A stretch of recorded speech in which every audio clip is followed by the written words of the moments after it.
Okay, this is Ringwalk Media.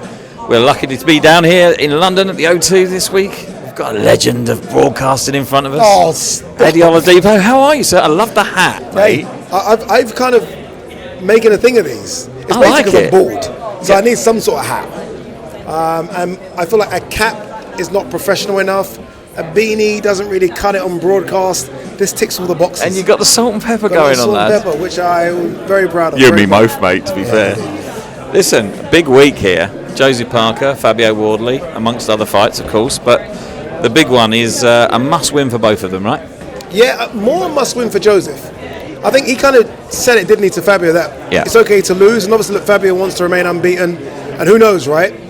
But there is a route back for Fabio quite comfortably, because he drops down a level where maybe he should be, and then he goes back up again. For Joseph, it's a big one. It's a big one, right? He's been able to rebuild himself 2 or 3 times, and this is like a new version of him now, right? Yeah. That rebuild would be hard to go again at 33 with the career he's had. So, must win for Joseph. Okay win if he wins for Fabio.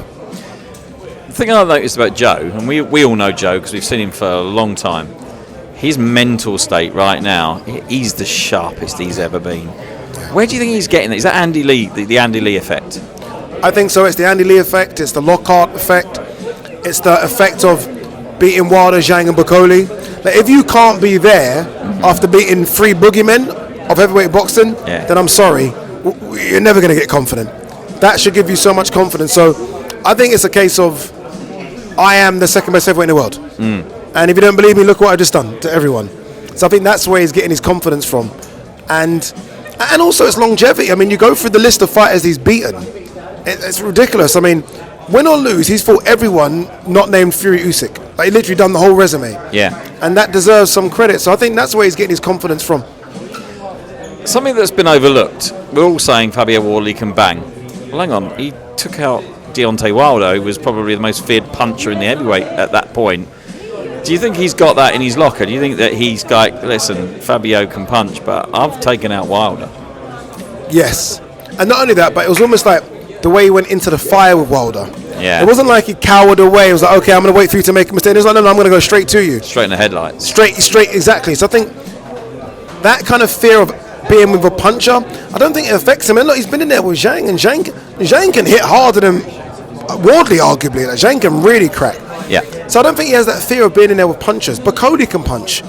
So he's been in there back to back with 3 of the hardest hitters in this era of heavyweights. So there'll be no fear for Wardley. That being said, he can't underestimate him, because he could put your lights out just like that. Well, it's going to be some show, mate. And the O2, they both love it there as well, don't they? They do, and obviously Fabio had that fight of the century against Fraser Clark. Yeah. Joseph's had wins and defeats there, so he's kind of had a bit of both. But it's good for it just to be back at the O2. I feel like when I was growing up, when I was a young man, everything was in the O2. It almost was the adopted home of British boxing behind the York Hall. And now, obviously, with the sport opening up to the world, fights are in the AO Arena or the Co-op. We're in Saudi, we're in America. O2's always been, I think, the best venue for boxing. And hopefully there's around 15, 16,000 in there making a racket, and I think it'll be amazing. And live on DAZN. And live on DAZN, baby. With yours truly, my mug. I don't know if you guys are happy to see it or not, but I'll be presenting it. You're going to have a different hat. No hat, fresh bald head. Oh, sexy chocolate going on Saturday night, mate. Listen, just before we go, because I know you're rushing, obviously the sad passing of Ricky Hatton in the last couple of weeks, but the family have launched the Hatton Foundation, an amazing charity that's going to be out there to help people and educate people about the dangers of boxing and sports in general. It's an amazing thing to come from the family, isn't it? And a great accolade for Ricky's memory. It is. If any good can come out of what's been a terrible few weeks for people, this is it, right? I think people are still going through it with regards to Ricky Hatton, because, I mean, and I think people have said this a lot, but he truly was the man of the people. 100%. And that's why the people turned out in Manchester. Like, I was asked on TalkSport, will there be hundreds? I was like, there'll be thousands. They'll line the streets for Ricky. And everyone turned up. And, it's difficult. And look, surrounding the way in which he passed is difficult to talk about as well, but I think the foundation will open eyes and give people an opportunity that if you are going through anything, there are avenues. But it is horrible. I think we're all going to miss Ricky. I mean, I've spoken and interviewed Ricky a few times, and he's wonderful. Honestly, I just think he's a nightmare to interview. But he's a comedian. He's almost like, you don't know which way he's going to go, and that's the best you know this. My trousers have been on the floor more times than the microphone. But you've interviewed thousands of people. Yeah. And 9 times out of 10, most people are quite boring and the answers are kind of dull. With Ricky, it goes anywhere. And I think that's going to be missed as well, because boxing is a sport which has characters.